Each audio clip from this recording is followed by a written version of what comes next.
You're listening to a Skewed Orbit original podcast. Time, weather, and always pass.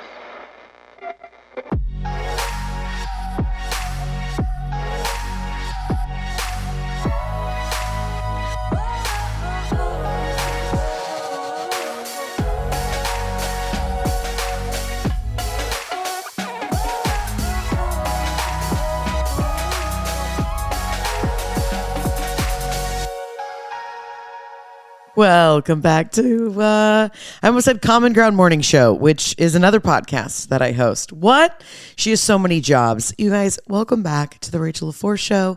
That's right. It's me, Rachel LaForce, and this is my show. How are you? It's the middle of April. Wow.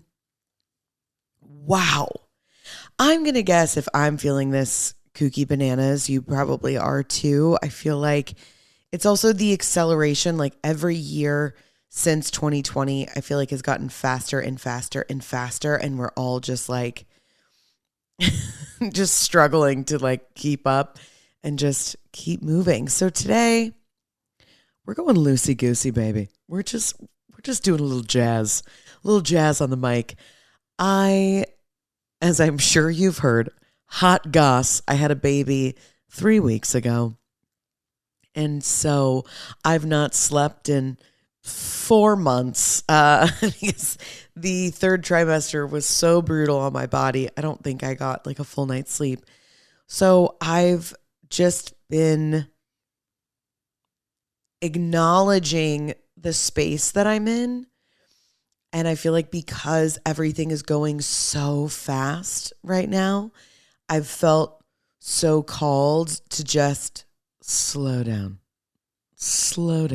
Like, it just feels like those nights, and maybe you are still in this phase of life, but to me it feels like when, you're in your early 20s and it's like you go out Wednesday, Thursday, Friday, Saturday night, and by Saturday night, at least for me, I was like so exhausted. Everyone's like, come on, you gotta go out, dude, we're all going out, come on. And then you force yourself to go and it's not fun and you're just exhausted the whole time. That's what April feels like of just being so tired. So I decided today's episode doesn't have to be the episode. It doesn't have to be the one that changes it all. I'm just going to share a little bit about what's been going on with me, and I wanted to offer you a few things on that note. And that'll be that, baby. And then we'll be back next week, and we'll see where we're at. If you follow me on Instagram, you may have noticed that there's been a lot of accelerated growth on my page. I had some more videos that were, I've now had upwards of like 2 million views, and which is like not special or exciting. That's a dime a dozen, but I had not had that experience yet. And here is what I've learned, because if you're listening to this, I'm going to guess you're a homie. Okay. People be crazy. People are nuts. I'm always somebody where I'm like, again, I referenced Common Ground earlier. So that's a podcast I do with my husband. And we talk about like culture and politics. And he's always like, thinks that I give people too much of the benefit of the doubt. And I'm starting to come around to that. I'm like, because I'm always like, but people are good. And I think like people want more. I think that group of people is a lot smaller than I've been giving true credit for. And maybe not, or it's just that the group of people that have just lost all of their marbles spend too much time online. They may not be mutually exclusive, but people are idiots. People are idiots. And some of you are watching this going, I know. And I'm talking about you. Many of you, if this becomes a clip, will comment on this and tell me how I'm wrong or how I did it wrong. And I'll go, it was you. It just all feels so insane. And it's this, it really is true. I mean, listen, I also don't actually believe that the internet is reflective of who we really are in our day to day, because most people who are busy living their life and, doing the good work don't live on their phone. You know, they don't post things on a video that's like, you posted this video in 2 parts. I hate 2 parts. I'm not going to look for the second one.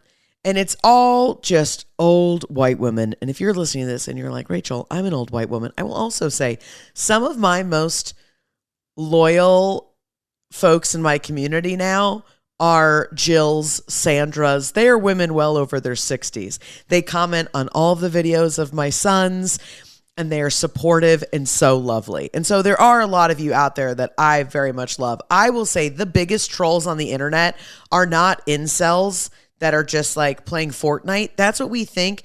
They're actually women named Brenda who live in a small town in Iowa, and they have a weird haircut. That's the number one troll. That's who has taken over trolling in America. These women are insane. The amount of women that have commented on some of my videos being like so rude and mean. And I'm like, first of all, this is not TV. Like, I know that you know, like I can read this, but they also very rarely say like you, like they don't think they're commenting to me.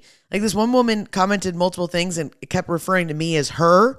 And I was like, ma'am, this is my page. Like, what do you, I'm not Jennifer Aniston. There's not like a team of people running my social media. Like, who are you talking to?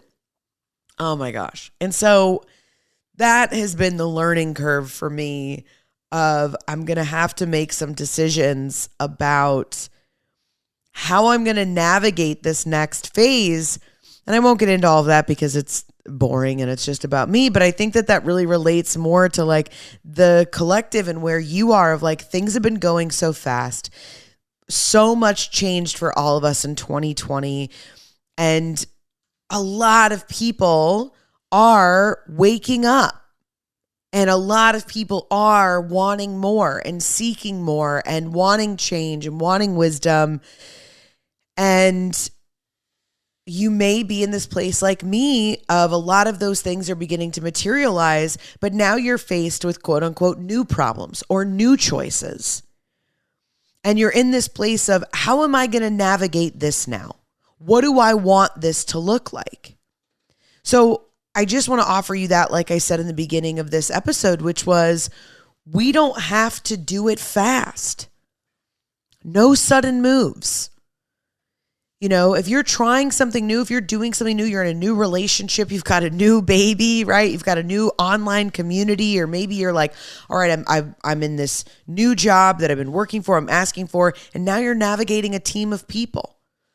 Even if you are theoretically ready for that, you've been calling it in, you've been doing the inner work, all of the spiritual and mental health parts of it that go along with it. You've been healing your nervous system to make yourself a vessel to be able to handle these things. You still have never done them before. You know, my very wise right hand, Caroline Watt, and she said when I was expressing this, and she said, you know, you haven't done this before. And I was like, oh yeah, duh. Like, because it's a thing that I've been doing, but this is a new phase. You haven't done it before. Like, why are we all so hard on ourselves that we're supposed to know the answers or the way to navigate it, where it's like, you haven't done it before. So if you're in that place, and whatever that means for you, whether it's a personal journey, whether it's with your family, relationships, career, any aspect of it, taking stock of where you are in the journey so that you can better navigate for yourself. You know, you don't have to full steam ahead. That's why, you know, boats have multiple gears. They don't just like go in full force, you know, like that. It's not just one speed, you know. Feel free to downshift. If you get going too fast, like that's how I felt. Like all of a sudden I felt like I was just like on a jet ski or something, and I was just like ree, ree, and then it just like took off, and I'm like too fast, and it's like you're the one whose hand is on, you know, this metaphorical speed. You can choose to slow down. Nobody's making you go that fast. So if you're feeling overwhelmed, it's probably just because you're going too fast. It's okay. It's not that you can't do it or that you're not going to crush it. It just means that it's new.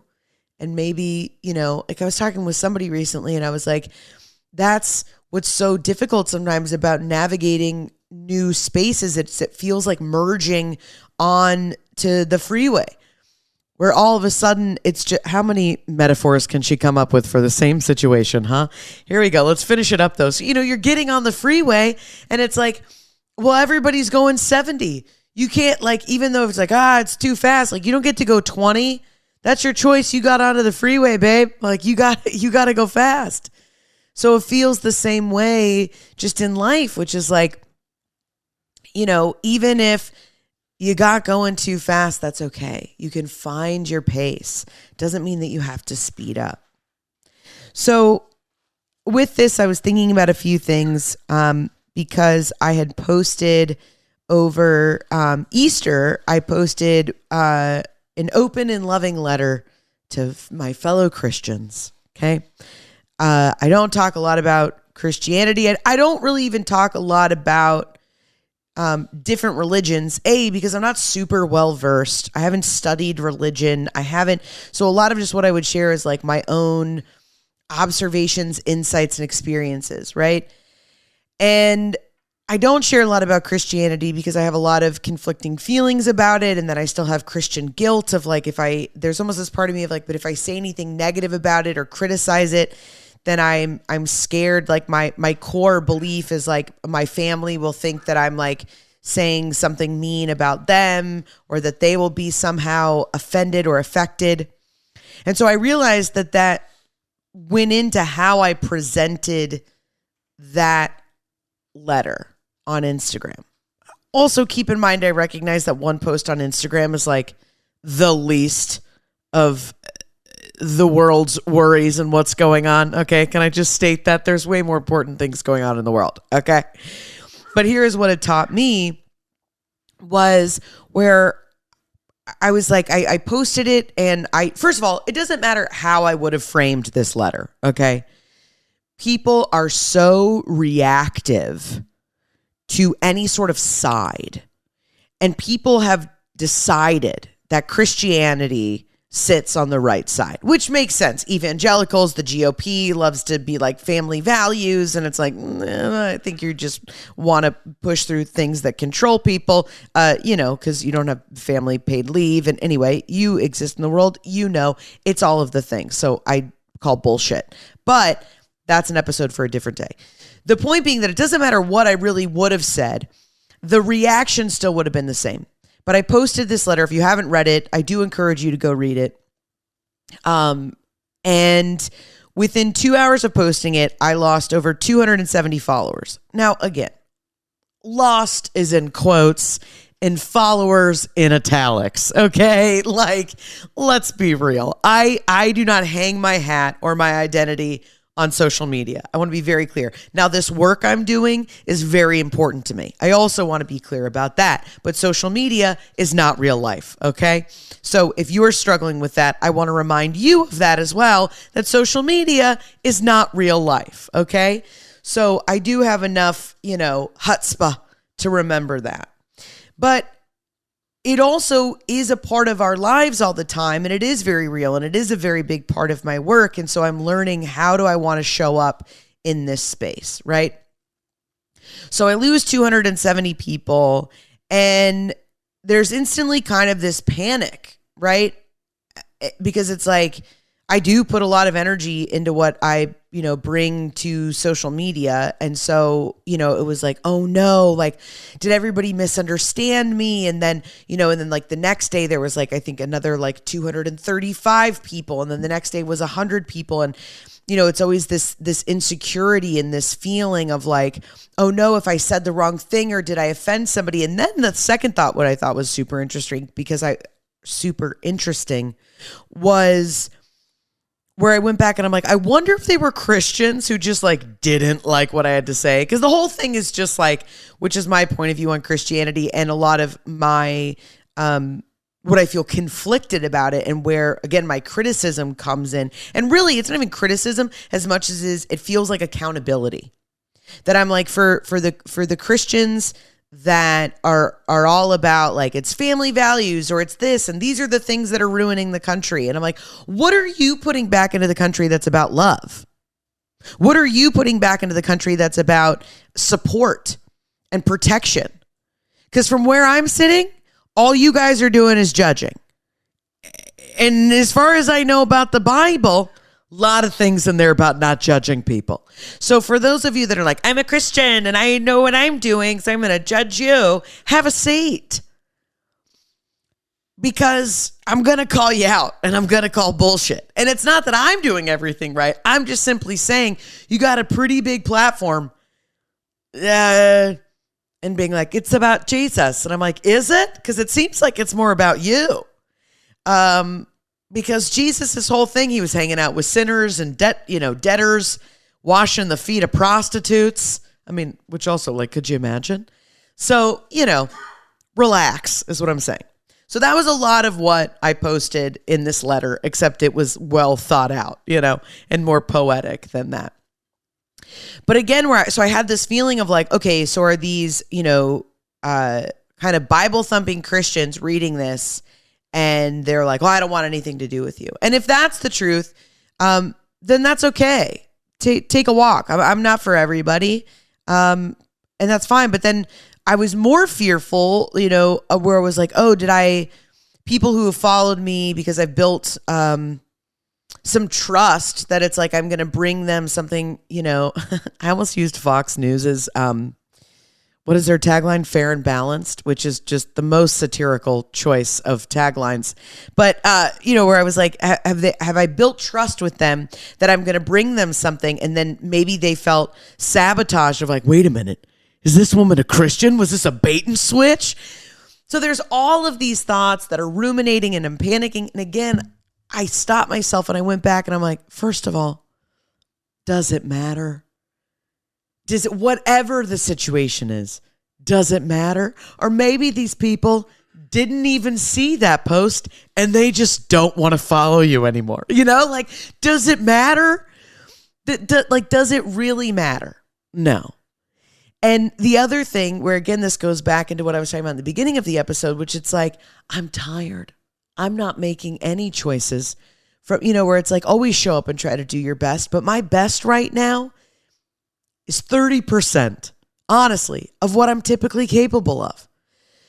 So so I share all of that about this post because it brought up some interesting things for me about, again, how do I want to show up moving forward? And all of this has been moving so quickly, not only for me and what's going on with my platform and my work online, but also in my personal life, in my family, in my home. It's like, it's exhausting to be sleeping in chunks and going back and forth, and I have a wonderful support system and I have a very hands-on husband who's a very hands-on father. And so I'm very well set up as far as, the support, but it's still exhausting. I mean, I am so mentally drained. I was telling friends of mine where I was like, I was in Trader Joe's the other night. And of course I made it there at like 8:40. They close at 9:00 because that was like the only time my boys were down.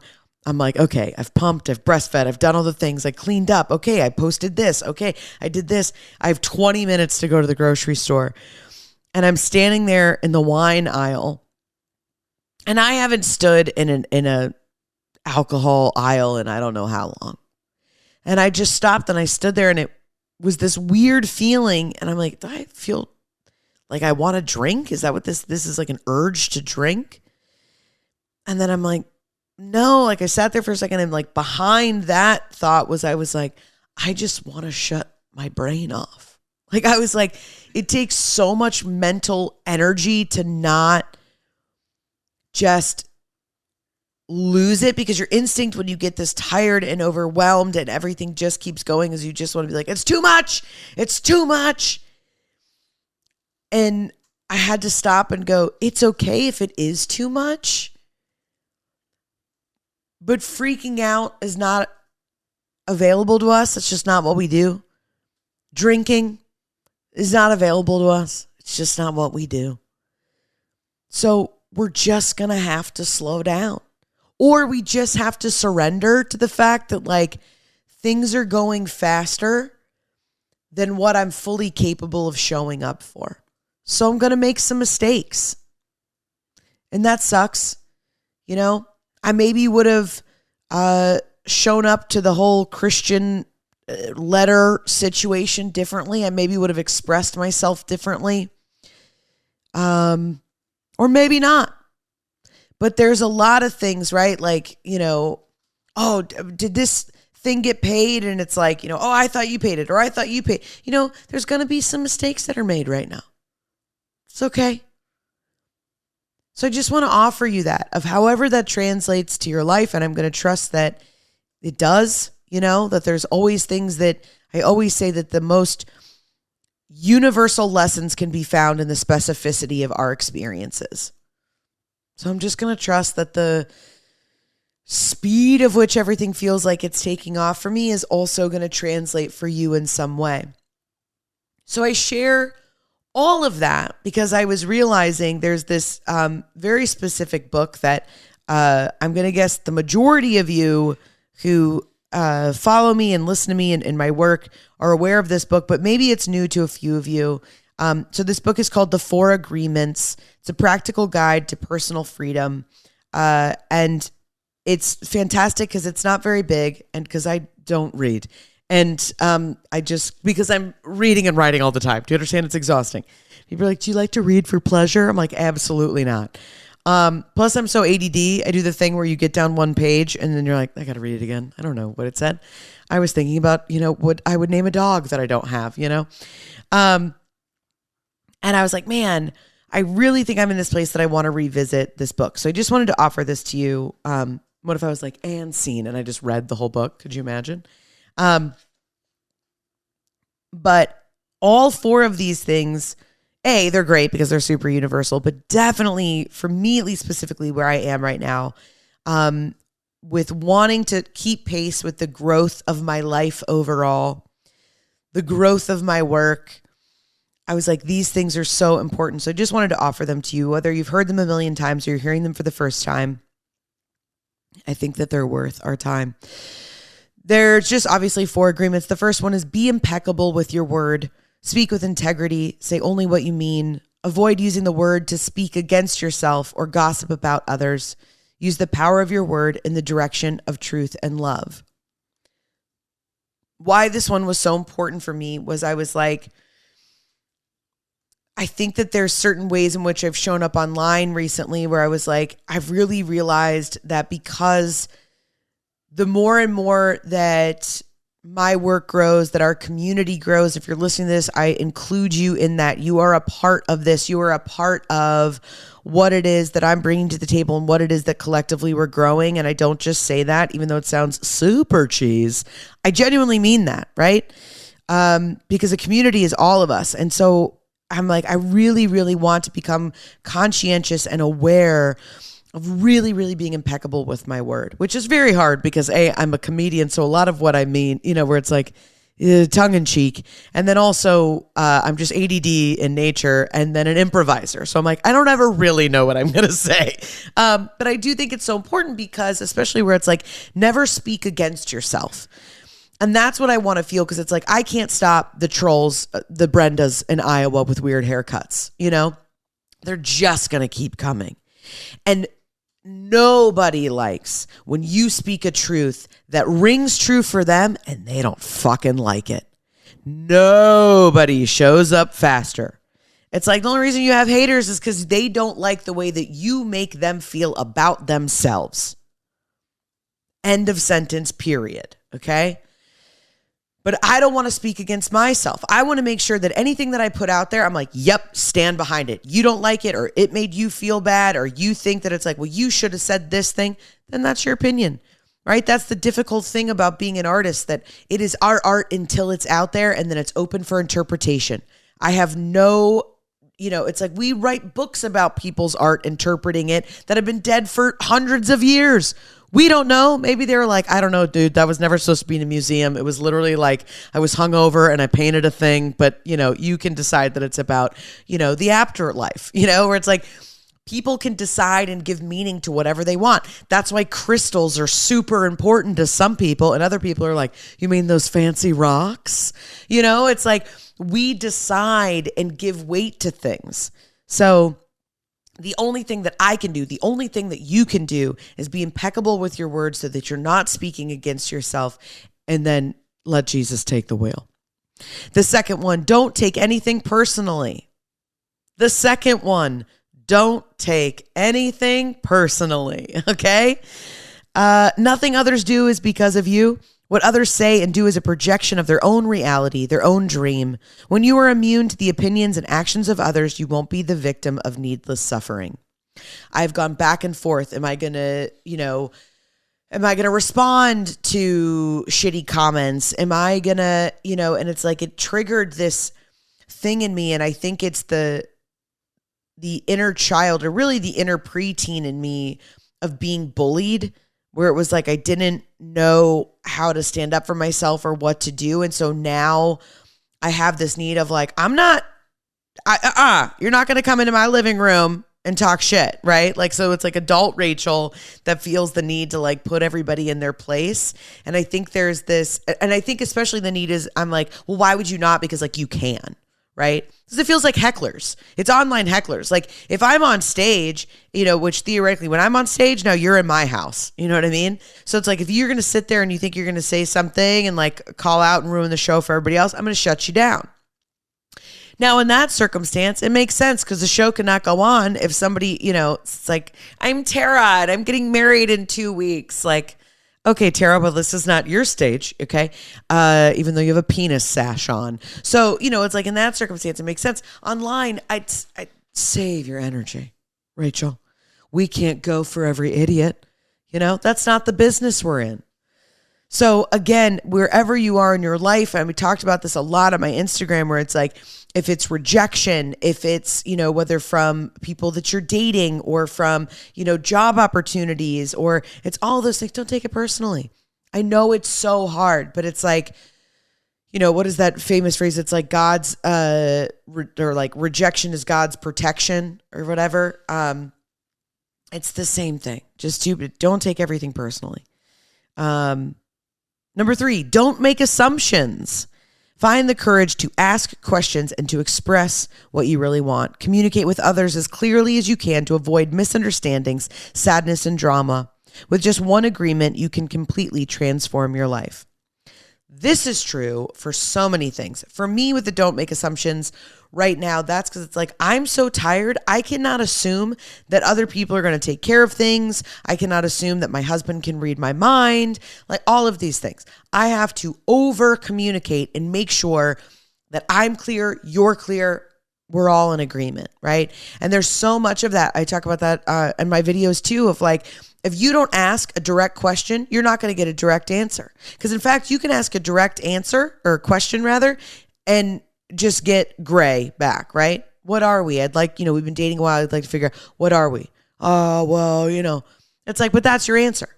If you get back wishy-washy, that's your answer, right? That's where it's always like, if somebody responds, RSVPs, maybe it's a no, right? Same thing. So number 3, don't make assumptions. And number 4, always do your best. Your best is going to change from moment to moment. It will be different when you are healthy as opposed to sick. Under any circumstances, simply do your best and you will avoid self-judgment, self-abuse, and regret. And that one is so potent to me right now because, again, where I was in that, wine aisle at Trader Joe's, and I was like, all of a sudden in that moment realized how mentally exhausted I am.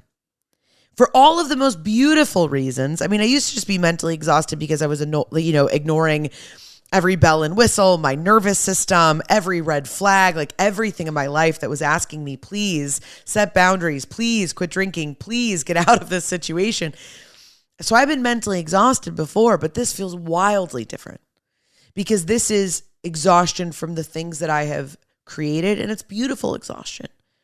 It's from having this beautiful growing family. It's from co-parenting with an amazing husband. It's from growing, this work and this business and supporting my husband's work and business. And it is the exhaustion from something that's really beautiful, and it's also temporary. And so again, I had to remember, maybe I would have shown up differently in some of these things that I've been posting recently had I not be at 30%. But right now, this is my best. And I'm okay with it because I'm not choosing to drink. I'm not choosing to yell at my husband or yell at my kids or, freak out or make this over dramatic. It's just a season. It's just April.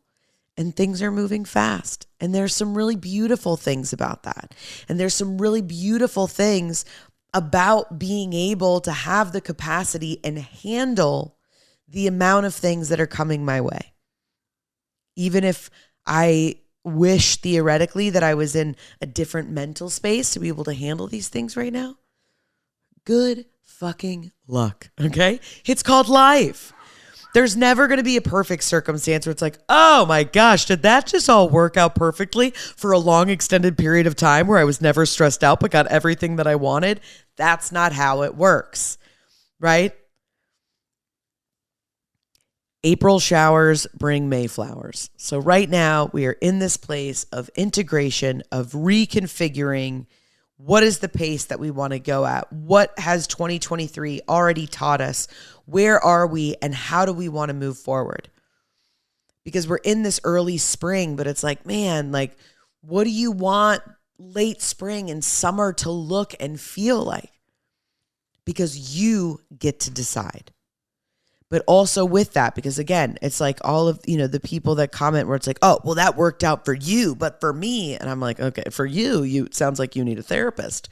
But the reality is where it's like, you get to decide, but then you also have to do the work to build up the endurance to handle and navigate anything that comes with what it is that you want. And let me also just leave you with this. Can absolutely fucking do it. It's just might leave you standing just dead-eyed in the middle of Trader Joe's on a Monday night at 9:00. Friends, that's all I've got for you. That's all I've got. It's the 4 agreements. It's April, which is great. It's a 4-month. And so it felt very serendipitous of kind of this energy of the number 4, which really the number 4 in numerology is the energy of, it's of bliss. It's of love. It's of relaxation. So how can you relax into honoring these 4 agreements for yourself, relaxing into whatever pace you want to set, and just give yourself grace and keep it moving. Friends, I'm so glad that you were here. Thank you so much.